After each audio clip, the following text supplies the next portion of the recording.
Hello, you beautiful people. We are back, so to speak. I am 2 weeks postpartum. Baby's amazing. She's just the coolest thing. My older daughter, who's just over 2.5, is adjusting as well as any toddler can adjust. And you might hear some newborn squeaks going on here because I'm holding her. And I am on the floor as often as ever because of something called tummy time. Now, if there's newborns in your life or you have kids or grandkids, you probably are familiar with this concept of tummy time. And because of the Back to Sleep campaign, which is basically a safety precaution for sudden infant death syndrome, as SIDS, they want, the American Academy of Pediatrics, and the general advice to follow now is that we put babies to sleep on their backs to reduce that risk of SIDS.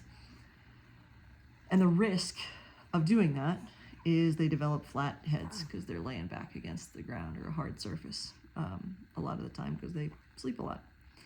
And so they encourage us to do tummy time. Long-winded way to say tummy time. To, number one, reduce the risk of that skull deformity happening, because this is amazing. Their skulls are still forming because their bones have to be soft to get them out of mom's birth canal. So, all of that to say, we're spending a lot of time on the floor these days. And a couple years ago, when my daughter was an infant and we were doing tummy time and I went back to work, I found myself prescribing tummy time to my adult patients and my geriatric patients. And because the benefits are so significant, and it's like a really low-hanging fruit for the benefits that you get, right? The juice is worth the squeeze, in my opinion, to get you on the floor and on your belly. And if it's not on the floor, it's like in a push-up position at your counter, or at a chair, like getting your body used to fighting gravity in a different way.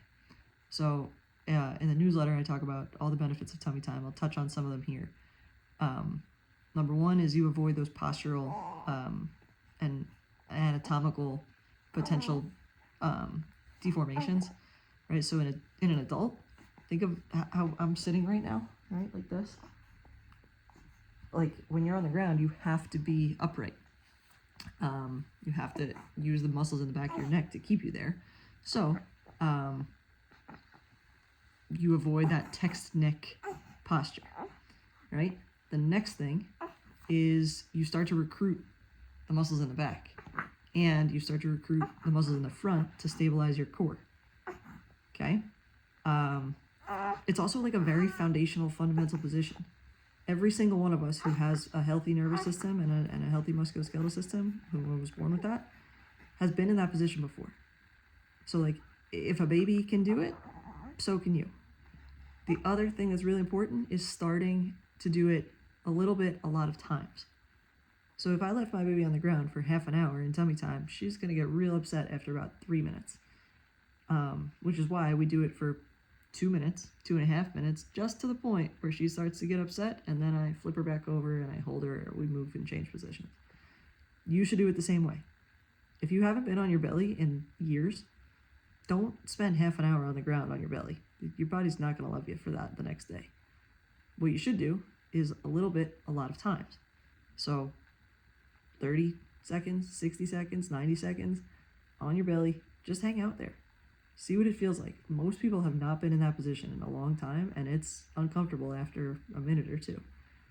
Then do it 5, 6, 7, 8, 9, 10 times a day. On a good day with our baby, we'll do it 7 times, right? So she's getting maybe a total of 20 minutes a day. But it's not 20 minutes at a time. If I did that to her, if I just did it in the mornings, we're not going to get the benefits that are intended with it. So I say that all the time. It's better to do a little bit, a lot of times, than a lot of movement in a little bit of time. So I would encourage you to start there. And if belly is too hard, like I said, use an elevated surface, so like a countertop or a chair, and just hold yourself in like a push-up position or a plank position. Or start on your side. When you lay down in bed, just lay on your side, and I'll link up one of my favorite stretches to do on your side. And build your way back to it. because there's no reason, unless like you've had like a dangerous diagnosis or some type of condition where you shouldn't lay on your belly, right? When I was in late stage pregnancy, I was not really laying on my belly because mostly it was really uncomfortable. But I could have gotten like a pillow or like a pool floaty with a hole in the middle, and I could have safely laid on my belly. So it's a friendly position. There's really no reason that we can't or shouldn't be able to do it. Maybe pending like a vertebral fusion surgery or like a major abdominal surgery, maybe. But most of us should be able to get into and hang out in that position. And you'll find that because it's so foundational, it's going to help you in other areas of your life. It's going to help with your mobility of your back. It's going to help with the strength of your core and the stability of your core.